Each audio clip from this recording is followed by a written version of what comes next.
When we look at the lifestyles and the relationships of people in older adulthood, we find that a majority of them are married, um, that marital satisfaction tends to be linked to companionate love, and they tend to report greater marital satisfaction than adults in middle age.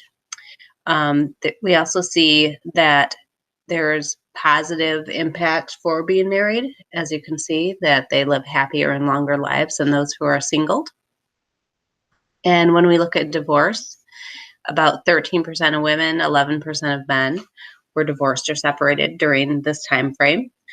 Obviously, with divorce in any time of your life, there's social, financial, and physical consequences, but obviously these might be exasperated by the time of the life. And interestingly enough, there's a lot of older adults who cohabitate as well. A lot of times it's more for companionship than anything. There's psychological well-being and social support for that, and they find it's more true for men than it is for women. When we look at adults and their children, we find that daughters are more likely to be involved in the lives of their aging parents. And we also see a coordination or a cooperation for the services taking care of aging or disabled parents. Friendships are not necessarily often forged in late adulthood. However, they do definitely have an important role. They're very helpful in helping adults maintain a positive mental health, and they actually are more predictable in terms of increasing that mental health than family.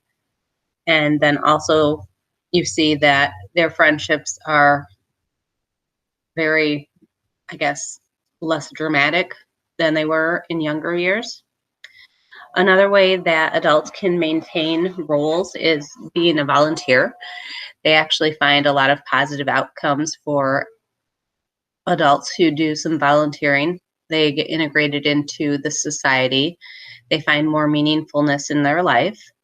They have a lower risk of cognitive impairment. So basically what they're doing is they're keeping roles or developing roles that are useful to other people, as well as they are maintaining activities so that they are having a better satisfaction of life. These are some interesting things when you look at culture in terms of what predicts good life as an older adult, as well as what factors are important in living a good life. Health, obviously, as things start to decline, someone who is in good health has a much better life. Security, feeling comfortable, feeling safe, and then the support and kinship. Control is big. Being able to help control or to have a say in different family or community resources. Being engaged and being an active member of society as long as possible. Continuing roles that they had in earlier stages of their life. All of these are predictors for a happier life as well as a healthy life.